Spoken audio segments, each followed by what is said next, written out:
ಓಂ ನಮೋ ಭಗವತೆ ವಾಸುದೇವಾಯ. ಓಂ ನಮೋ ಭಗವತೆ ವಾಸುದೇವಾಯ. ಓಂ ನಮೋ ಭಗವತೆ ವಾಸುದೇವಾಯ. ಓಂ ಸುರಭ್ಯೈ ನಮಃ. ಓಂ ಸುರಭ್ಯೈ ನಮಃ. ಓಂ ಸುರಭ್ಯೈ ನಮಃ. ಮೂಕಂ ಕರೋತಿ ವಾಚಾಲಂ ಪಂಗುಂ ಲಂಘಾಯತೆ ಗಿರಿಂ ಯತ್ಕೃಪಾತಮಹಂ ವಂದೇ ಶ್ರೀಗುರುಂ ದೀನತಾರಿಣಂ ಶ್ರೀಚೈತನ್ಯಮೀಶ್ವರಂ ಪರಮಾನಂದಮಾಧವಂ.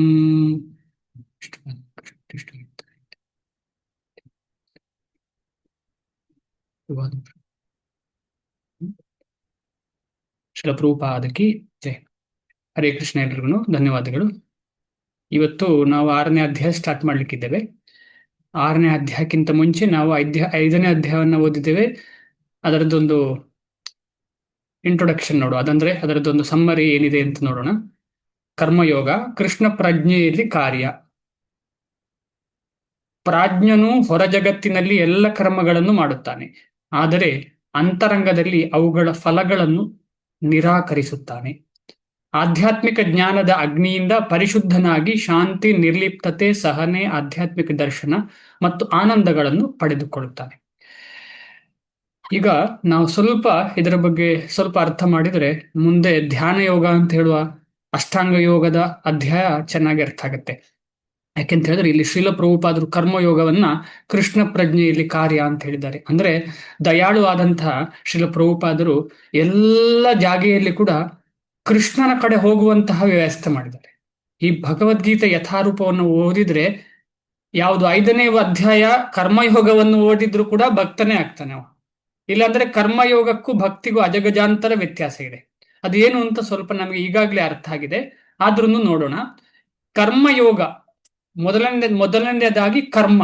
ಅದರಲ್ಲೂ ಸ್ಪೆಸಿಫಿಕಲಿ ನಾವು ಓದಿದ್ದೀವಿ ಕರ್ಮದಲ್ಲಿ 3 ವಿಧ. ಅದು ಕಾಮ್ಯ ಕರ್ಮ, ಕರ್ಮ, ಅಕರ್ಮ, ವಿಕರ್ಮ ಅಂತ ಓದಿದ್ದೀವಿ. ಕರ್ಮ ಅಂತ ಹೇಳಿದ್ರೆ ವೇದದಲ್ಲಿ ಹೇಳಿದಂತ ವಿಚಾರವನ್ನ ಮಾಡುವಂಥದ್ದು, ಅದು ಕರ್ಮ. ಅಕರ್ಮ ಅಂತ ಹೇಳಿದ್ರೆ ಕೆಲಸ ಮಾಡದೇ ಇರುವುದು ಒಂದು, ಆಮೇಲೆ ಭಗವಂತನಿಗೋಸ್ಕರ ಮಾಡುದು ಒಂದು, ಇನ್ನೊಂದು. ಏನೇ ಇರಲಿ ಕೆಲಸ ಮಾಡದೇ ಇರುವುದು ಅಂತ ತಗೊಳ್ಳೋಣ. ಆಮೇಲೆ 3ನೇದು ವಿಕರ್ಮ, ವೇದಕ್ಕೆ ವಿರುದ್ಧವಾದದ್ದನ್ನ ಮಾಡುವಂಥದ್ದು, ಶಾಸ್ತ್ರ ವಿರುದ್ಧವಾದ ಆಚರಣೆ, ಅದು ವಿಕರ್ಮ. ಕರ್ಮ ಅಂದ್ರೆ ಶಾಸ್ತ್ರದಲ್ಲಿ ಹೇಳಿದಂತ ಆಚರಣೆ. ಇಲ್ಲಿ ಕರ್ಮ ಅಂತ ಹೇಳುವಾಗ ಈ ಕರ್ಮವನ್ನ ಹೇಳ್ತಾ ಇರುವಂಥದ್ದು ಯಾವುದು? ಶಾಸ್ತ್ರದಲ್ಲಿ ಹೇಳಿದಂತಹ ಆಚರಣೆ. ಆದರೆ ಆ ಆಚರಣೆ ನನ್ನ ಇಂದ್ರಿಯ ತೃಪ್ತಿಗೆ ಮಾಡಿದ್ರೆ ಅದು ಯೋಗ ಆಗುದಿಲ್ಲ, ಅದು ಬರೀ ಕರ್ಮ ಆಗತ್ತೆ. ಕರ್ಮ ಯೋಗ ಯಾವಾಗ ಆಗ್ತದೆ ಅಂತ ಹೇಳಿದ್ರೆ ಆ ಒಂದು ಆಸೆ ಏನೇ ಇರಲಿ ನನಗೋಸ್ಕರ ಅಲ್ಲ, ಬರೀ ಅಂತರಂಗ ಶುದ್ಧಕ್ಕೋಸ್ಕರ ಎಲ್ಲ ಫಲಗಳನ್ನ ನಿರಾಕರಿಸುದು. ಅಲ್ಲಿ ಇನ್ನೂ ಕೂಡ ಭಗವಂತ ಬಂದಿಲ್ಲ, ಕೃಷ್ಣ ಬಂದಿಲ್ಲ ಅದರಲ್ಲಿ. ಅಂದ್ರೆ ಕರ್ಮ ಮಾಡ್ತಾನೆ, ಕರ್ಮದಲ್ಲಿ ಒಂದಿಷ್ಟು ಎಳ್ಳಷ್ಟು ಅದರಿಂದ ರಿಸಲ್ಟಿನ ಬಗ್ಗೆ ಆಸೆಯೇ ಇಲ್ಲ, ಕೊಂಚವೂ ಆಸೆ ಇಲ್ಲ. ಯಾಕೆಂತಂದ್ರೆ ನನ್ನನ್ನು ನಾನು ಶುದ್ಧಿ ಮಾಡ್ಲಿಕ್ಕೋಸ್ಕರ ಮಾಡ್ತಾ ಇರೋದು, ಅಂತರಂಗ ಶುದ್ಧಿಗೋಸ್ಕರ ಮಾಡ್ಲಿಕ್ಕಿರೋದು. ಆ ಅಂತರಂಗ ಶುದ್ಧಿ ಆಗುವಾಗ ಏನಾಗ್ತದೆ ಅಂತ ಹೇಳಿದ್ರೆ ಅವನಿಗೆ ಭಗವಂತನ ಬಗ್ಗೆ ತಿಳಿಲಿಕ್ಕೆ, ಜ್ಞಾನದ ಬಗ್ಗೆ ಆಸಕ್ತಿ ಬೆಳೀತದೆ. ಇನ್ನೂ ಜ್ಞಾನ ಮಾಡ್ಲಿಕ್ಕೆ ಅಂದ್ರೆ ಜ್ಞಾನ ಯೋಗದ ಬಗ್ಗೆ ಆಸಕ್ತಿ ಬೆಳೀತದೆ. ಆಮೇಲೆ ನಿಧಾನವಾಗಿ ಧ್ಯಾನ ಯೋಗದ ಮೆಟ್ಟಿಲು ಹತ್ತುತ್ತಾನೆ. ಈ ಜ್ಞಾನ ಮತ್ತು ಧ್ಯಾನ ಮೆಟ್ಟಿಲನ್ನ ನಾವು ಈಗ ಅರ್ಥ ಮಾಡ್ಕೊಳ್ಳೋಣ 6ನೇ ಅಧ್ಯಾಯದಲ್ಲಿ. ಅದು ತುಂಬಾ ಸುಲಭ ಈ ವಿಚಾರ ಅರ್ಥ ಮಾಡ್ಲಿಕ್ಕೆ. ಆದರೆ ನಮಗೊಂದು ಅದ್ಭುತ ಅಂತ ಹೇಳಿದ್ರೆ ನೇರವಾಗಿ ಭಕ್ತಿ ಮಾರ್ಗ ಸಿಕ್ಕಿದೆ ನಮಗೆ. ಈ ಒಂದು ಸ್ಟೆಪ್ ಬೈ ಸ್ಟೆಪ್ ಪ್ರೊಸೆಸ್ ಅಲ್ಲಿ ಹೋಗ್ಬೇಕಾಗಿಯೇ ಇಲ್ಲ. ಆದ್ರೆ ಯಾರಾದ್ರೂ ಕೃಷ್ಣ ಪ್ರಜ್ಞೆ ನೇರ ಸಿಗದವರನ್ನ ನೋಡಿದ್ರೆ ಅಯ್ಯೋ ಎಷ್ಟು ಕಷ್ಟ ಪಡ್ತಿದಾರಲ್ಲ, ಏನು ಕೃಷ್ಣ ಅಂತ ಹೇಳಿದ್ರೆ ಯಾರು ಅಂತಲೇ ಗೊತ್ತಿಲ್ಲ. ಈಗ ಸೃಷ್ಟಿಗಿಂತ ಮುಂಚೆ ಬರೀ ಕೃಷ್ಣ ಮಾತ್ರ ಇದ್ದದ್ದು. ಈಗ ಅದರ ನೆಕ್ಸ್ಟ್ ಇರುವಂತಹ 2 ರಿಯಲೈಸೇಷನ್ ಇದೆಯಲ್ಲ, ಯಾವ್ದದು? ಕೃಷ್ಣನ ನಂತರ ಅಂದ್ರೆ ಭಗವಾನ್ ಸಾಕ್ಷಾತ್ಕಾರಕ್ಕಿಂತ ಕೆಳಗಿರುವ 2 ರಿಯಲೈಸೇಷನ್ ಯಾವಾಗ? ಏನದು 2 ರಿಯಲೈಸೇಷನ್? ಯಾರಿಗಾದ್ರೂ ನೆನಪಿದ್ಯಾ? ಹರೇ ಕೃಷ್ಣ. ಭಗವಾನ್ ರಿಯಲೈಸೇಷನ್ ಅಥವಾ ಭಗವಂತನನ್ನ ನಾವು ಸಾಕ್ಷಾತ್ಕಾರ ಮಾಡೋಕ್ಕಿಂತ ಕೆಳಗೆ 2 ಸಾಕ್ಷಾತ್ಕಾರಗಳಿವೆ. ಕೇಳಿಸ್ತಾ ಇದೆಯಾ? ಹರೇ ಕೃಷ್ಣ. ಕೇಳಿಸ್ತದೆ ಪ್ರಭು. Okay okay. ಅದರ ಕೆಳಗೆ ನಿಮ್ಗೆಲ್ರಿಗೂ ಗೊತ್ತು, ಅದರ ಕೆಳಗೆ ಇರುವುದು ಬ್ರಹ್ಮನ್ ಮತ್ತು ಪರಮಾತ್ಮ ಅಂತ ಹೇಳಿ. ಈ ಬ್ರಹ್ಮನ ಪರಮಾತ್ಮ ರಿಯಲೈಸೇಷನ್ ಹೇಗೆ ಶುರುವಾಯ್ತು ಅಂತ ಹೇಳಿದ್ರೆ ಪ್ರಕೃತಿಯನ್ನ ಭಗವಂತ ಸೃಷ್ಟಿ ಮಾಡಿದ ಮೇಲೆ. ಈ ಜೀವಕ್ಕೆ ಎಲ್ಲ ನನ್ನಿಂದ ಹೊರತಾಗಿ ಸುಖ ಬೇಕು ಅಂತ ಹೇಳುವ ದೃಷ್ಟಿಕೋನದಿಂದ ಯಾವಾಗ ಪ್ರಪಂಚದ ಸೃಷ್ಟಿ ಆಯ್ತು, ಅದಕ್ಕಿಂತ ಮುಂಚೆ ಯಾವಾಗ ಕೃಷ್ಣ ಮಾತ್ರ ಇದ್ದ, ಅಂದ್ರೆ ಕೃಷ್ಣನ ಧಾಮ, ಕೃಷ್ಣನ ಭಕ್ತರು ಮಾತ್ರ ಇದ್ರು, ಆಗ ಈ ಕೆಳಗಿನ ರಿಯಲೈಸೇಷನ್ ಏನು ಅಗತ್ಯವೇ ಇರಲಿಲ್ಲ. ಏನು ಅಗತ್ಯವೇ ಇಲ್ಲ. ಭಗವಂತನ ಧಾಮದಲ್ಲಿ ಬ್ರಹ್ಮನ್ ಮತ್ತು ಪರಮಾತ್ಮಕ್ಕೆ ಬೆಲೆಯೇ ಇಲ್ಲ, ಅಗತ್ಯವೇ ಇಲ್ಲ. ಇದು ಯಾವಾಗ ಈ ಒಂದು ರಿಯಲೈಸೇಷನ್ ನ ಇಂಪಾರ್ಟೆನ್ಸ್ ಬಂತು, ಅದು ಯಾರಿಗೆ ನೇರವಾಗಿ ಭಗವಂತನನ್ನ ಸ್ವೀಕಾರ ಮಾಡ್ಲಿಕ್ಕೆ ಆಗ್ತಿಲ್ಲ, ಸರೆಂಡರ್ ಮಾಡ್ಲಿಕ್ಕೆ ಆಗ್ತಿಲ್ಲ, ಅಂಥವರಿಗೋಸ್ಕರ ಈ ಕೆಳಗಿನ ಎರಡು ರಿಯಲೈಸೇಷನ್. ಆದ್ರೆ ನಮಗೆ ನೇರವಾಗಿ ಭಗವಂತನ ನಾಮ ಸ್ಮರಣೆಯಿಂದ ಭಗವಂತನ ರೂಪ, ಲೀಲೆ ಎಲ್ಲವೂ ದೊರಕುವಂತೆ ಯಾರು ಮಾಡಿದ್ದಾರೆ? ಶ್ರೀಲ ಪ್ರಭುಪಾದರು. ಆದ ಕಾರಣ ಈ ನಾಮವನ್ನ ನಾವು ಗಟ್ಟಿ ಹಿಡ್ಕೊಂಡು ಆ ನಾಮವನ್ನು ಚೆನ್ನಾಗಿ ನಾಮದ ಸ್ಮರಣೆ ಮಾಡ್ತಾ ಇರ್ಬೇಕು. ಹರೇ ಕೃಷ್ಣ ಮಹಾಮಂತ್ರದ ಜಪ ಮಾಡಲೇಬೇಕು ನಾವು. ಅದೇ ನಮ್ಮ ಭಕ್ತಿಯ ಪಥದ ಮೂಲ. ಆ ಮೂಲವನ್ನ ಬಿಡಲೇಬಾರ್ದು ನಾವು. ಆ ಮೂಲ ಹಿಡ್ಕೊಂಡು ನಾವು ಮುಂದೆ ಹೋಗ್ಬೇಕು ಅಂತ ಹೇಳಿ, ಆದ ಕಾರಣ ಈ ಕರ್ಮಯೋಗ ಅಥವಾ ಜ್ಞಾನ ಯೋಗವನ್ನ ನಾವು ಸ್ವಲ್ಪ ಸ್ವಲ್ಪ ಅರ್ಥ ಮಾಡಿ ಈಗ ಧ್ಯಾನ ಯೋಗಕ್ಕೆ ಹೋಗೋಣ. ಧ್ಯಾನ ಯೋಗ ಅಧ್ಯಾಯ 6, ಶ್ಲೋಕ ನಂಬರ್ 1. ಶ್ರೀ ಭಗವಾನುವಾಚ ಅನಾಶ್ರಿತಃ ಕರ್ಮಫಲಂ ಕಾರ್ಯಂ ಕರ್ಮ ಕರೋತಿ ಯಃ ಸ ಸನ್ಯಾಸಿ ಚ ಯೋಗಿ ಚ ನ ನಿರಗ್ನಿರ್ನ ಚಾಕ್ರಿಯಃ. ಶ್ರೀ ಭಗವಾನುವಾಚ ಅನಾಶ್ರಿತಃ ಕರ್ಮಫಲಂ ಕಾರ್ಯಂ ಕರ್ಮ ಕರೋತಿ ಯಃ ಸ ಸನ್ಯಾಸಿ ಚ ಯೋಗಿ ಚ ನ ನಿರಗ್ನಿರ್ನ ಚಾಕ್ರಿಯಃ. ಶ್ರೀ ಭಗವಾನುವಾಚ ಅನಾಶ್ರಿತಃ ಕರ್ಮಫಲಂ ಕಾರ್ಯಂ ಕರ್ಮ ಕರೋತಿ ಯಃ ಸ ಸನ್ಯಾಸಿ ಚ ಯೋಗಿ ಚ ನ ನಿರಗ್ನಿರ್ನ ಚಾಕ್ರಿಯಃ.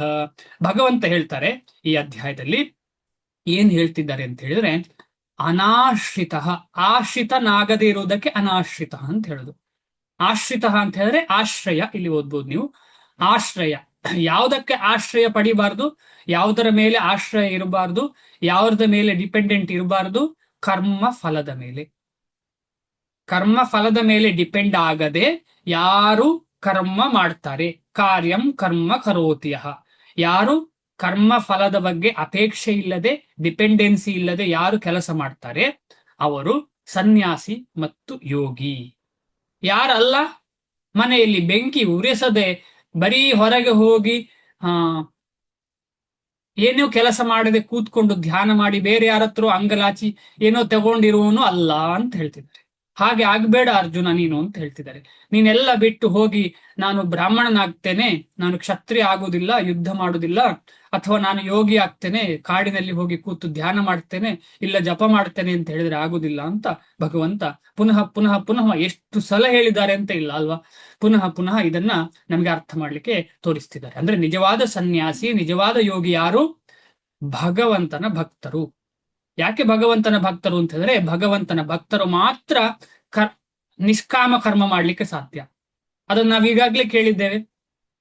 ಕೃಷ್ಣ ಭಕ್ತ ನಿಷ್ಕಾಮ ಅತಏವ ಶಾಂತ.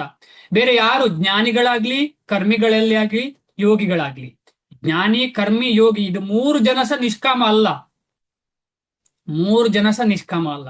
ಯಾರು ನಿಷ್ಕಾಮ, ನಿಜವಾಗಿ ನಿಷ್ಕಾಮ ಅಂತ ಹೇಳಿದ್ರೆ ಭಕ್ತ. ಯಾಕೆ 3 ಜನ ನಿಷ್ಕಾಮ ಅಲ್ಲ ಅಂತ ಹೇಳಿದ್ರೆ, ಕರ್ಮಿಗೆ ಏನು ಅಪೇಕ್ಷೆ ಇರ್ತದೆ? ಹೃದಯ ಶುದ್ಧಿ ಮಾಡುವಂತಹ ಅಪೇಕ್ಷೆ ಇರ್ತದೆ. ಅದು ತನ್ನ ಹೃದಯ ಶುದ್ಧಿ ಮಾಡುವಂತಹ ಅಪೇಕ್ಷೆ. ಇಲ್ಲ ಸ್ವರ್ಗಾದಿ ಲೋಕ ಹೋಗುವ ಆಸೆ ಇರಬಹುದು, ಏನೋ ಇರಬಹುದು. ಸೊ ಆ ರೀತಿಯ ಆಸೆ ಇರ್ತದೆ ಕರ್ಮ ಯೋಗದಲ್ಲಿ. ಆಮೇಲೆ ಜ್ಞಾನ ಯೋಗದಲ್ಲಿ ಏನು ಆಸೆ ಇರ್ತದೆ?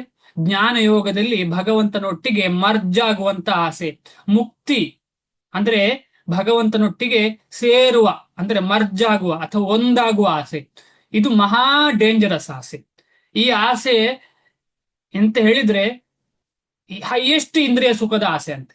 ಈ ನಾವು ಇದಕ್ಕಿಂತ ಬೆಟರ್ ದಾರಿಯಲ್ಲಿ ಹೋಗಿ ಕೆಲಸ ಮಾಡುವವನು ಬೆಟರ್ ಅಂತ ಶ್ರೀಲ ಪ್ರಭುಪಾದರು ಹೇಳ್ತಾರೆ. Charlatan sweeper is better than such yogi ಅಂತ ಹೇಳ್ತಾರೆ ಶ್ರೀಲ ಪ್ರಭುಪಾದರು. ಹೊರಗಡೆ ಗುಡಿಸುವ ವ್ಯಕ್ತಿ, ಏನು ಗೊತ್ತಿಲ್ಲ, ದೇವರು ಯಾರು ಏನು ಗೊತ್ತಿಲ್ಲ, ಕೆಲಸ ಮಾಡಿ ಅವನ ಜೀವನ ಅವನು ಕಳೀತಾ ಇದ್ದಾನೆ. He is much better than ಯಾರಿಗಿಂತ ಕೂತ್ಕೊಂಡು ಯೋಗ ಮಾಡಿ ಭಗವಂತನೊಟ್ಟಿಗೆ, ಯೋಗ ಯಾವ್ದಿರ್ಬೋದು, ಜ್ಞಾನ ಇರ್ಬೋದು, ಯಾವುದೇ ಇರ್ಬೋದು, ಮಾಡಿ ಭಗವಂತನೊಟ್ಟಿಗೆ ಸೇರ್ಬೇಕು ಅಂದ್ರೆ ಬಹಳ ಡೇಂಜರಸ್ ಅದು. ಜ್ಞಾನಿ ಆಯ್ತು. ಮತ್ತೆ ಯೋಗಿ, ಯೋಗಿ ಯಾವತ್ತು ಸಿದ್ಧಿಯ ಹಿಂದೆ. ಭುಕ್ತಿ ಮುಕ್ತಿ ಸಿದ್ಧಿ ಕಾಮಿ ಸಕಲೆ ಅಶಾಂತ. ಯಾಕಂದ್ರೆ ಅವ್ರು ಎಲ್ಲರೂ ಕಾಮಿಗಳು. ಕಾಮಿ ಅಂದ್ರೆ ಕರ್ಮದ ಫಲದಲ್ಲಿ ಅಪೇಕ್ಷೆ ಇರುವಂತವರು. ಆದ ಕಾರಣ ಇಲ್ಲಿ ಸನ್ಯಾಸಿ ಅಥವಾ ಯೋಗಿ ಅಂತ ಹೇಳಿದ್ರೆ ಯಾರು ನಿಜವಾಗಿ ಧ್ಯಾನ ಯೋಗಕ್ಕೆ ತಲುಪಿ ಅಲ್ಲಿ ಪರಮಾತ್ಮನ ಸಾನ್ನಿಧ್ಯವನ್ನು ಕಂಡು ಭಗವಂತನ ಸೇವೆಯಲ್ಲಿ ತೊಡಗಿದವರು ನಿಜವಾಗಿ ಸನ್ಯಾಸಿ ಮತ್ತು ಯೋಗಿ. ನಮಗೆಲ್ಲ ಅದು ನೇರ ಸಿಕ್ಕಿದೆ. ನಮಗೆ ಕರ್ಮ ಜ್ಞಾನ ಆಮೇಲೆ ಬೇರೆ ಬೇರೆ ಯೋಗ ಮಾಡಿ ಮೆಟ್ಟಿಲೇರುವಂತಹ ಅವಶ್ಯಕತೆ ಇಲ್ಲ. ಭಗವಂತ ಬೇಗ ಕೊಟ್ಟಿದ್ದಾರೆ. ಈಗ ನಾವೆಲ್ಲ ಅನ್ಕೊಳ್ಬಹುದು ಬೇಗ ಕಟ್ಟಿದ್ದಾರೆ ಅಂದ್ರೆ ನಮಗೆ ಇಷ್ಟು ಸುಲಭವಾದ ಮಾರ್ಗ ಸಿಕ್ಕಿದೆ ಅಂತ ಹೇಳಿ. ಸುಲಭ ಅಲ್ಲ. ನೋಡ್ಲಿಕ್ಕೆ ಮಾತ್ರ ಸುಲಭ, ಮಾಡ್ಲೇಬೇಕಲ್ವಾ. ಆದ್ರೆ ಯಾಕೆ ಸುಲಭ ಅಂತ ಹೇಳಿದ್ರೆ ಕೃಪೆ. ಆ ಕೃಪೆಯಿಂದಾಗಿ ಸುಲಭ. ಈಗ ಯಾರೋ ಒಬ್ರು ಕೇಳ್ತಾರೆ ಅಂತ ಇಟ್ಕೊಳ್ಳೋಣ, ನೀವು ಯಾವುದ್ರಲ್ಲಿ ಸತ್ಯಯುಗದಲ್ಲಿ ಈ ರೀತಿ ಧ್ಯಾನ ಯೋಗ ಮಾಡಬೇಕಾಗಿತ್ತು, ಅಲ್ಲ ಈಗ ಯಾಕೆ ಅದನ್ನು ಸುಲಭ ಮಾಡಿದ್ರು ಅಂತ ಪ್ರಶ್ನೆ ಕೇಳಿದ್ರೆ ಏನ್ ಹೇಳೋಣ? ಈ ಕಲಿಯುಗಕ್ಕೆ ಯಾಕೆ ಸುಲಭ ಮಾಡಿದ್ರು ಅಂತ ಹೇಳಿದ್ರೆ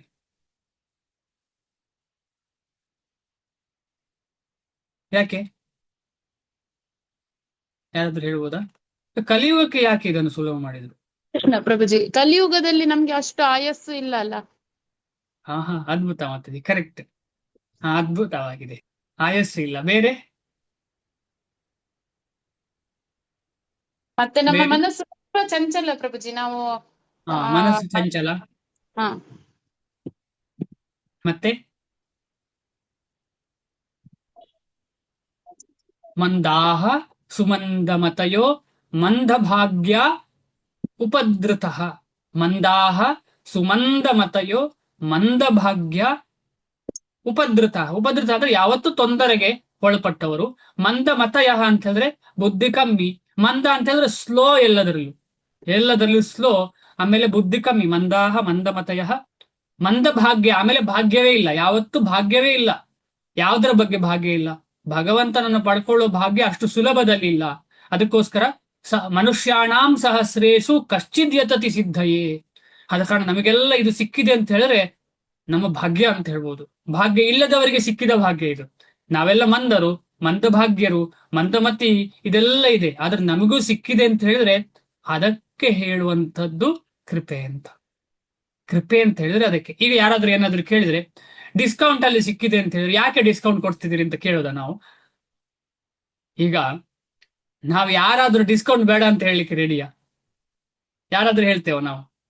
ಯಾರಾದ್ರೂ ಇದ್ದೀರಾ ಇಲ್ಲಿ ನನಗೆ ಡಿಸ್ಕೌಂಟ್ ಬೇಡ, ಬರೀ ಫುಲ್ ಕೊಟ್ಟು ತಗೊಳ್ತೇನೆ ನಾನು ಅಂತ? ಈಗ ಯಾರೋ ಒಬ್ರು ಹೋಗ್ತಾರೆ, ಯಾವ್ದಂತ ತಗೊಳ್ಳುವ, ಯಾವ್ದು ತಗೊಳ್ಳುವ ಅಂಗಡಿಗೆ ಹೋಗಿ? ಕೃಷ್ಣನಿಗೆ ಬೇಕಾದ ಏನಾದ್ರು ತಗೊಳ್ಳುದಾ? ಶ್ರೀಮದ್ ಭಾಗವತಂ ತಗೊಳ್ಳುವ. ಆಯ್ತಾ? ಶ್ರೀಮದ್ ಭಾಗವತಂ ಎಲ್ಲರೂ ಯಾವ ದಿನಕ್ಕೆ ಕಾಯ್ತಿರ್ತಾರೆ? ಹೆಚ್ಚಿನವರು ಶ್ರೀಮದ್ ಭಾಗವತಂ ಕೊಂಡುಕೊಳ್ಳಿಕ್ಕೆ ಡಿಸ್ಕೌಂಟ್ ಯಾವಾಗ ಬರ್ತದೆ ಅಂತ ಕಾಯ್ತಾ ಇರ್ತಾರೆ ಅಲ್ವಾ? ಜನರಲಿ ಗೊತ್ತಿದ್ದವರು ಡಿಸೆಂಬರ್ ಅಲ್ಲಿ ಡಿಸ್ಕೌಂಟ್ ಬರಬಹುದು, ಸ್ವಲ್ಪ ಆಗ ತಗೊಳ್ಳೋಣ ಅಂತ ಹೇಳಿ ಕಾಯ್ತಾ ಇರ್ತೇವೆ. ಅಂದ್ರೆ ಭಕ್ತಿಯಲ್ಲೇ ನಾವು ಡಿಸ್ಕೌಂಟ್ ಅಪೇಕ್ಷೆ ಮಾಡುವಾಗ ನಾವು ನಮ್ಮ ನಿಜ ಜೀವನ ಅಂದ್ರೆ ಮಟೀರಿಯಲ್ ಎಜುಕೇಶನ್, ಮಟೀರಿಯಲ್ ಜೀವನ, ಮಟೀರಿಯಲ್ ಎಂಜಾಯ್ಮೆಂಟ್ ಇದರಲ್ಲೆಲ್ಲ ಬಿಡ್ತೇವ ಡಿಸ್ಕೌಂಟ್. ಅದೇ ರೀತಿಯಲ್ಲಿ ಭಗವಂತ ಚೈತನ್ಯ ಮಹಾಪ್ರಭುಗಳ ಹಾಗೆ ಬಂದು ನಮಗೆ ಭಕ್ತಿಯಲ್ಲಿ ಡಿಸ್ಕೌಂಟ್ ಕೊಟ್ಟಿದ್ದಾರೆ ವಿನಃ ಅದನ್ನ ನಾವು ಸೀರಿಯಸ್ ಆಗಿ ತಗೊಳ್ಬೇಕು. ಸೀರಿಯಸ್ ಆಗಿ ಮಾಡ್ಲಿಲ್ಲ ಅಂದ್ರೆ ಆ ಡಿಸ್ಕೌಂಟ್ ಅನ್ನ ಇಗ್ನೋರ್ ಮಾಡಿದಾಗ ಆಯ್ತು. ನಾವು ಕೊಟ್ಟ ಡಿಸ್ಕೌಂಟ್ ಅನ್ನ ಇಗ್ನೋರ್ ಮಾಡಿದಾಗ ಆಯ್ತು. ನಂಗೆ ಡಿಸ್ಕೌಂಟ್ ಬೇಡ ಅಂತ ಹೇಳಿದಾಗ ಆಯ್ತು. ಆಗ ಇಲ್ಲಿ ನಮಗೆ ಪ್ರಗತಿ ಸಾಧ್ಯ. ಆಗ ಕಾರಣ ಪ್ರಗತಿ ಸಿಗ್ಬೇಕಿದ್ರೆ ನಮಗೆ ಡಿಸ್ಕೌಂಟ್ ಕೊಡ್ಲಿಕ್ಕೆ ಅರ್ಹಲಲ್ಲ ನಾವು, ಆದ್ರೂ ನಮಗೆ ಸಿಕ್ಕಿದೆ ಅಲ್ಲ ಡಿಸ್ಕೌಂಟ್ ಅಂತ ಹೇಳಿ ಅದನ್ನ ಚೆನ್ನಾಗಿ ಆಸೆಯಿಂದ ಹಿಡ್ಕೊಂಡು ನಾವು ಈ ಭಕ್ತಿಯಲ್ಲಿ ಇನ್ನು ಮುಂದೆ ಮುಂದೆ ಹೋಗ್ಬೇಕು. ಆದ ಕಾರಣ ಈ ಕರ್ಮ ಫಲದ ಬಗ್ಗೆ ನಾವು ಏನ್ ಮಾತಾಡ್ತಿದ್ದೇವೆ ಅಂದ್ರೆ ಶ್ರೀಲ ಪ್ರಭುಪಾದರು ಹೇಳ್ತಾರೆ, ಕರ್ಮ ಫಲವನ್ನ ಸಂಪೂರ್ಣವಾಗಿ ಭಗವಂತನಿಗೆ ಅರ್ಪಿಸ್ಬೇಕು ಅಂತ ಹೇಳಿ. ಎಷ್ಟರ ಮಟ್ಟಿಗೆ ಅದು ನಮಗೆ ಸಾಧ್ಯ? ತುಂಬಾ ಕಷ್ಟ. ಯಾಕಂದ್ರೆ ಎಲ್ಲವೂ ಭಗವಂತದ್ದು ನಮಗೆಲ್ಲರಿಗೂ ಗೊತ್ತು, ಆದ್ರೆ ಕೊಡ್ಲಿಕ್ಕೆ ನಮಗೆ ಆಗುದಿಲ್ಲ. ಅದಕ್ಕೋಸ್ಕರ ನಾವೆಲ್ಲ ಇಲ್ಲಿದ್ದೇವೆ. ಭಗವಂತನಿಗೆ ಕೊಡ್ಲಿಕ್ಕೆ ಆಗದ ಕಾರಣ, ಭಗವಂತನ ಸೇವೆಗೆ ನಿಯೋಜಿಸ್ಲಿಕ್ಕೆ ಆಗದ ಕಾರಣ ನಮ್ಮಲ್ಲಿರುವುದೆಲ್ಲ ನಾವಿಲ್ಲಿದ್ದೇವೆ, ಈ ಸಂಕಷ್ಟದಲ್ಲಿ ಇದ್ದೇವೆ. ಈ ಸಂಕಷ್ಟದಿಂದ ದುಃಖದಿಂದ ಹೊರಗೆ ಬರ್ಬೇಕಿದ್ರೆ ಅದೊಂದೇ ಮಾರ್ಗ, ನಮ್ಮನ್ನು ನಾವು ಸಮರ್ಪಿಸುವುದು ಅಂತ ಹೇಳಿದ್ರೆ ಗುರು ಮತ್ತು ಗುರು ಮತ್ತು ಭಗವಂತ ಚೈತನ್ಯ ಮಹಾಪ್ರಭುಗಳು ಕೃಷ್ಣನಿಗೆ ನಾವು ಸಂಪೂರ್ಣವಾಗಿ ಶರಣಾಗತಿ ಆಗುದು ಅಂತ ಹೇಳಿದ್ರೆ ಎಲ್ಲವನ್ನೂ ಆದ್ರೆ ನಾವು ಆಗ್ಲಿಲ್ಲ. ಅಷ್ಟು ಸುಲಭದಲ್ಲಿ ನಾವು ಆಗುವುದೂ ಇಲ್ಲ. ಯಾಕೆ ಅಂತ ಹೇಳಿದ್ರೆ ಅಂತಹ ಬಂಧನ ನಮ್ಮ ಹತ್ರ ಇದೆ. ಯಾವ ಬಂಧನ? ಜನ್ಮ ಜನ್ಮಾಂತರದ ಬಂಧನ. ಯಾವುದ್ರ ಜೊತೆ? ಈ ಕರ್ಮ ಫಲದ ಒಟ್ಟಿಗೆ ಇರುವಂತ ಆಸೆ. ಕರ್ಮದ ಫಲದ ಜೊತೆ ನಾವು ಎಷ್ಟು ಅಂಟಿಕೊಂಡಿದ್ದೇವೆ ಅಂತ ಹೇಳಿದ್ರೆ ಸಾಧ್ಯವಿಲ್ಲ. ಅದು ಚಿಕ್ಕ ಮಗುವಿಂದ ಸ್ಟಾರ್ಟ್ ಆಗ್ತದೆ. ಏನಾದ್ರೂ ಕೈಯಿಂದ ಕಿತ್ತರೆ ಇಮಿಡಿಯೇಟ್ ಕೂಗ್ಲಿಕ್ಕೆ ಶುರು ಮಾಡ್ತದೆ ಆ ಮಗು. ಅದೇ ರೀತಿ ನಾವು ದೊಡ್ಡದಾದ ಮೇಲೆ ನಮ್ಮ ಕಾರಿಗೆ ಏನಾದ್ರೂ ಏಟಾದ್ರೆ ಇಮಿಡಿಯೇಟ್ ಆಳ್ತೇವೆ ನಾವು. ಎಷ್ಟು ನಮಗೆ ಕರ್ಮದ ಫಲದಲ್ಲಿ ಎಷ್ಟು ಆಸೆ ಇದೆ ಅಂತ ಹೇಳಿದ್ರೆ ಅಷ್ಟು ಅದು ಗಾಢವಾಗಿ ಇದೆ. ಅದು ಯಾವ್ದ್ರ ಹಾಗೆ ಅಂದ್ರೆ ಮರಗೆಣಸಿನ, ಈಗ ಎಲ್ಲದರಲ್ಲಿ ಜಾಸ್ತಿ ವೆಜಿಟೇಬಲ್ ಮರಗೆಣಸು ತುಂಬಾ ಕೆಳಗೆ ಹೋಗಿರ್ತದೆ. ಮರಗೆಣಸು ಒಂದು ಬೇರು ಎಷ್ಟು ಗಟ್ಟಿಯಾಗಿ ಅದಷ್ಟು ಬೇಗ ತೆಗಿಲಿಕ್ಕೆ ಬರುವುದಿಲ್ಲ. ಅದೇ ರೀತಿ ಈ ತರ ಗಡ್ಡೆ ಗೆಣಸುಗಳ ಬೇರು ಈ ಕೆಳಗೆ ಹೋದ ಬೇರಿನ ಹಾಗೆ ನಮಗೆ ಯಾವುದರ ಒಟ್ಟಿಗೆ ಕನೆಕ್ಷನ್ ಇದೆ? ಕರ್ಮಫಲ. ಅಂದ್ರೆ ಕರ್ಮಫಲವನ್ನ ಎಂಜಾಯ್ ಮಾಡುವಂತಹ ಒಂದು ಗುಣ ಲಕ್ಷಣ ಮನಸ್ಸಿನೊಟ್ಟಿಗೆ. ಅದನ್ನು ಬದಲಾವಣೆ ಮಾಡೋದು ಹೇಗೆ ಅಂತಂದ್ರೆ ಸೇವಾ ಭಾವದಿಂದ ಮಾತ್ರ ಸಾಧ್ಯ. ಅದಕ್ಕೋಸ್ಕರ ನಾವು ಹರೇ ಕೃಷ್ಣ ಮಹಾಮಂತ್ರ ಜಪ ಮಾಡುವಾಗ ಬರೀ ಸೇವೆ ಕೊಡು ಕೇಳುವುದಲ್ಲ. ಸೇವೆ ಈಗಾಗ್ಲೇ ನಾವು ಮಾಡ್ತಿದ್ದೇವೆ, ಆದ್ರೆ ಆ ಸೇವೆಯನ್ನ ಬೇರೆ ಯಾರಿಗೋ ಮಾಡ್ತಿದ್ದೇವೆ. ಈಗ ಸೇವೆ ಮಾಡುದಿಲ್ವ ನಾವು? ಇಡೀ ದಿವಸ ಮಾಡುದು ಸೇವೆ, ಬೆಳಿಗ್ಗಿಂದ ರಾತ್ರಿವರೆಗೆ ನಾವು ಮಾಡುದು ಸೇವೆ. ಆದ್ರೆ ಯಾರಿಗೆ ಮಾಡ್ತಿದ್ದೇವೆ? ಮಾಯೆಗೆ ಮಾಡ್ತಿದ್ದೇವೆ. ಬೆಳಿಗ್ಗೆ ಹೇಳ್ತೇವೆ, ಮಗುವನ್ನು ನೋಡ್ಕೊಳ್ತಿದ್ದೇವೆ, ಆಮೇಲೆ ಆಫೀಸ್ಗೆ ಹೋಗ್ತೇವೆ, ಕೆಲಸ ಮಾಡ್ತೇವೆ. ಏನು ಕರ್ಮ ಫಲ ಇದೆ, ಆದ್ರೂ ಕೂಡ ಸೇವೆ ನಡೀತಾ ಇದೆ. ಅಂದ್ರೆ ಆಕ್ಟಿವಿಟಿ ಕರ್ಮ ನಡೀತಾನೆ ಇದೆ, ಅದನ್ನ ಭಗವಂತನಿಗೆ ಕೊಡಬೇಕು. ಅದಕ್ಕೋಸ್ಕರ ನಾವು ಏನ್ ಕೇಳಬೇಕು? ಹರೇ ಕೃಷ್ಣ ಮಹಾಮಂತ್ರ ಸೇವೆಯ ಭಾವವನ್ನ ಕೇಳ್ಬೇಕು ನಾವು. ಬರೀ ಸೇವೆಯನ್ನಲ್ಲ, ಸೇವೆ ಈಗಾಗ್ಲೇ ತುಂಬಾ ಮಾಡ್ತೇವೆ ನಾವು, ಆದ್ರೆ ಆ ಸೇವೆಯನ್ನ ಯಾರಿಗೋ ಮಾಡ್ತಿದ್ದೇವೆ. ಯಾಕೆಂತಂದ್ರೆ ನಮಗೆ ಭಗವಂತನಲ್ಲಿ ಭಾವ ಇಲ್ಲ. ಆ ಸೇವೆಯನ್ನ ಭಗವಂತನಿಗೆ ಮಾಡಿದರೆ ಸೇವಾ ಭಾವ ಭಗವಂತನ ಕಡೆ ಹೋಗ್ತದೆ, ಕೃಷ್ಣನ ಕಡೆಗೆ ಹೋಗ್ತದೆ. ಎಂತ ಅದ್ಭುತ ಇದು! ಅದಕ್ಕೋಸ್ಕರ ಶ್ರೀಮದ್ ಭಾಗವತದಲ್ಲಿ ಹೇಳಿದೆ, ನಾವು ಮಟೀರಿಯಲ್ ಏನು ಮಾಡ್ತಿದ್ದೇವೆ ಅದು ಕೂಡ ಕರ್ಮ, ಅಕರ್ಮ ವಿಕರ್ಮ ಅಲ್ಲ. ಕರ್ಮವನ್ನ ಏನ್ ಮಾಡ್ತಿದ್ದೇವೆ ಅಂದ್ರೆ ಶಾಸ್ತ್ರ ಸಿದ್ಧವಾದಂತ, ಶಾಸ್ತ್ರದಲ್ಲಿ ಹೇಳಿದವಂತ ಕೆಲಸವನ್ನು ಏನ್ ಮಾಡ್ತಿದ್ದೇವೆ ಅದನ್ನು ನೇರ ಭಗವದ್ ಭಕ್ತರಲ್ಲಿ ಅರ್ಪಿಸಿದ್ರೆ ಅದೇ ಮೋಕ್ಷದ ಮಾರ್ಗ ಆಗ್ತದೆ, ನಿಜವಾದ ಮೋಕ್ಷದ ಮಾರ್ಗ. ಎಂತ ಅದ್ಭುತವಾದ ಮಾತು ಇದು, ಶ್ರೀಮದ್ ಭಾಗವತದಲ್ಲಿದೆ. ಅನುವಾದಕ್ಕೆ ಹೋಗೋಣ. ದೇವೋತ್ತಮ ಪರಮ ಪುರುಷನು ಹೇಳಿದನು, ಶ್ರೀಲ ಪ್ರಭುಪಾದರಿಗೆ ಜಯವಾಗಲಿ, ಕರ್ಮಫಲಕ್ಕೆ ಅಂಟಿಕೊಳ್ಳದೆ ತಾನು ಮಾಡಬೇಕಾದ ಕರ್ಮವನ್ನು ಮಾಡುವವನೇ ಸನ್ಯಾಸಿ, ಅವನೇ ನಿಜವಾದ ಅನುಭಾವಿ. ನೋಡಿ, ಇಲ್ಲಿ ಬಂತು ಅನುಭಾವಿ ಅಂದ್ರೆ ಭಾವನೆಯನ್ನ ಭಗವಂತನ ಕಡೆ ಕೊಡುವಂಥದ್ದು. ಅಗ್ನಿಯನ್ನು ಹೊತ್ತಿಸದೆ ಕರ್ತವ್ಯವನ್ನು ಮಾಡದಿರುವವನು ಸನ್ಯಾಸಿ ಅಲ್ಲ, ಯೋಗಿ ಅಲ್ಲ. ಭಾವಾರ್ಥ, ಯಾಕಂದ್ರೆ ಸರ್ವೇ ಸಾಮಾನ್ಯವಾಗಿ ಸನ್ಯಾಸಿ ಅಂತ ಹೇಳಿದ್ರೆ ಏನು? ಅವನು ಭಿಕ್ಷಾಟನೆ ಮಾಡಿ ಜೀವನವನ್ನ ಅಂದ್ರೆ ದೇಹವನ್ನ ಕಾಪಾಡಿಕೊಳ್ಳುವಂಥದ್ದು. ಭಿಕ್ಷಾಟನೆ ಅಂದ್ರೆ ಮನೆಯಲ್ಲಿ ಅವನು ಬೆಂಕಿ ಉರಿಸುವುದಿಲ್ಲ, ಎಲ್ಲಿಯೂ ಬೆಂಕಿ ಉರಿಸುವುದಿಲ್ಲ. ಭಿಕ್ಷಾಟನೆ ಮಾಡಿ ಅಂದ್ರೆ ಮಧುಕರಿ ಮಾಡಿ ಅವನ ಹೊಟ್ಟೆಯನ್ನ ತುಂಬಿಸಿಕೊಳ್ಳುದು. ಏನು ತಿಂದರೆ ಏನು, ಏನು ಕುಡಿದರೆ ಏನು ಅಂತ. ಇದು ಜ್ಞಾನಿಗಳ ಜ್ಞಾನ ಯೋಗದಲ್ಲಿ ಏನು ತಿಂದರೆ ಏನು, ಏನು ಕುಡಿದರೆ ಏನು, ಅದು ಮಹಾ ಡೇಂಜರ್. ಅದು ಏನು ತಿಂದರೆ ಏನು, ಏನು ಕುಡಿದರೆ ಏನು, ಕೃಷ್ಣ ಸಿಗುದಿಲ್ಲ. ಕೃಷ್ಣ ಸಿಗ್ಬೇಕಿದ್ರೆ ಪ್ರಸಾದವನ್ನೇ ತಿನ್ಬೇಕು. ಅದಲ್ಲದೆ ಕೃಷ್ಣನ ಪ್ರಸಾದಕ್ಕೆ ಕಾಯ್ಬೇಕು. ಅದು ಬರೀ ಪ್ರಸಾದ ಅಂದ್ರೆ ಬಾಯಿ ಒಳಗೆ ಹೋಗುವುದಲ್ಲ, ಕಿವಿಯ ಒಳಗೆ ಹೋಗುವಂಥದ್ದು, ಕಣ್ಣಿನ ಒಳಗೆ ಹೋಗುವಂಥದ್ದು, ಎಲ್ಲ ಇಂದ್ರಿಯಗಳ ಒಳಗೆ ಹೋಗುವುದೆಲ್ಲ ಕೃಷ್ಣ ಪ್ರಸಾದ ಆಗ್ಬೇಕು. ಇಲ್ಲಿ ಹೇಳಿದಂತಹ ಜ್ಞಾನ ಮಾರ್ಗದಲ್ಲಿ ಅಥವಾ ಧ್ಯಾನ ಮಾರ್ಗದಲ್ಲಿ ಹೇಳಿದಾಗೆ ಏನು ತಿಂದರೆ ಏನು, ಏನು ಕುಡಿದರೆ ಏನು, ಆಮೇಲೆ ಏನೋ ಇದೆ, ಯೋಗಿಗೆ ಬಿದಿಯು ಕೊಟ್ಟ ಆಹಾರವನ್ನವು ಯೋಗಿದೆ. ಕೇಳಿದ್ದೀರಾ ಯಾರಾದ್ರೂ ಈ ಹಾಡನ್ನ? ಕೇಳಿದ್ದೀರಾ? ಏನು ತಿಂದರೆ ಏನು. ಎಸ್ ರೂಪಿಣಿ ಮಾತಾಜಿ? ಇಲ್ಲ ಪ್ರಭುಜಿ, ಕೇಳಲಿಲ್ಲ. ಅದೊಂದು ಜ್ಞಾನಿಗಳು ಮಾತಾಡುವಂಥದ್ದು ಇದು. ಏನು ತಿಂದರೆ ಏನು, ಏನು ಕುಡಿದರೆ ಏನು, ಬಿದಿಯು ಕೊಟ್ಟ ಆಹಾರವನ್ನವು ಯೋಗಿಗೆ. ಅಂದ್ರೆ ಇದೇ ಮಾತಾಡ್ತಾ ಇರೋದು. ಬಿದಿಯು ಕೊಟ್ಟ ಅಂತ ಹೇಳಿದ್ರೆ ಏನು? ಹೋಗಿ ಬೀದಿಯಲ್ಲಿ ಕೇಳುವಂಥದ್ದು, ಅಲ್ಲಿ ಭಿಕ್ಷೆ ಆಚರಣೆ ಮಾಡುವಂಥದ್ದು. ಅವ್ರು ಏನು ಕೊಟ್ಟರು ತೊಂದರೆ ಇಲ್ಲ, ನಾನು ತಿಂತೀನಿ ಅಂತ ಹೇಳುವಂಥದ್ದು. ಅದಲ್ಲ ಇಲ್ಲಿ ಎಕ್ಸ್ಪೆಕ್ಟೇಷನ್. ಇಲ್ಲಿ ಎಕ್ಸ್ಪೆಕ್ಟೇಷನ್ ಅಂದ್ರೆ ಕರ್ಮ ಮಾಡಬೇಕು. ಆ ಕರ್ಮವನ್ನ ಭಗವಂತನಿಗೋಸ್ಕರ ಮಾಡಬೇಕು. ಅದೇ ಇಲ್ಲಿಯ ಉದ್ದೇಶ. ಆಗ ನಿಜವಾದ ಭಕ್ತಿ ಶುರು ಆಗ್ತದೆ. ಫಸ್ಟಿಗೆ ಮಾಡುವಾಗಲೇ ಅದು ಭಕ್ತಿ ಆಗಿರುವುದಿಲ್ಲ. ನಿಧಾನವಾಗಿ ಭಕ್ತಿ ಅಂದ್ರೆ ಕೃಷ್ಣ ಅಲ್ಲಿ ಇರುವ ಕಾರಣ ನಿಧಾನವಾಗಿ ಚೇಂಜಸ್ ಆಗ್ತಾ ಹೋಗ್ತದೆ. ನಮ್ಮೆಲ್ಲರ ಜೀವನದಲ್ಲಿ ಆಗಿದೆ. ಮೊದಲನೇ ಕ್ಲಾಸಿಂದ ಹಿಡಿದು ನಿಧಾನವಾಗಿ ಗಮನಿಸ್ತಾ ಹೋದ್ರೆ ನಮ್ಮ ಪ್ರತಿಯೊಂದು ಹೆಜ್ಜೆಯಲ್ಲಿಯೂ ಕೃಷ್ಣ ನಿಧಾನವಾಗಿ ಎಂಟ್ರಿ ಕೊಡ್ತಾರೆ.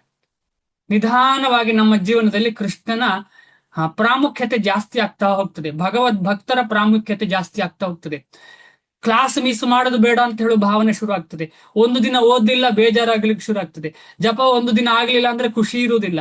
ಪ್ರಸಾದ ಸಿಕ್ಲಿಲ್ಲ ಎಲ್ಲಿಯಾದ್ರೂ ಹೋದ್ರೆ ಬೇಜಾರಾಗತ್ತೆ. ಈ ತರ ನಿಧಾನವಾಗಿ ಪರಿಸ್ಥಿತಿಗೆ ಅನುಗುಣವಾಗಿ ಯಾವತ್ತೋ ಒಂದ್ ದಿವಸ ಪ್ರಸಾದ ಸಿಗ್ಲಿಲ್ಲ ಅಂದ್ರೆ ಯಾರಲ್ಲಿ ಹೇಳಿಕೊಳ್ಳಿಕ್ಕೆ ಆಗುದಿಲ್ಲ, ಆದ್ರೆ ಮನಸ್ಸಲ್ಲಿ ಉರಿತಾ ಇರ್ತದೆ. ಯಾರಿಗಾದ್ರೂ ಈ ಅನುಭವ ಆಗಿದೆಯಾ?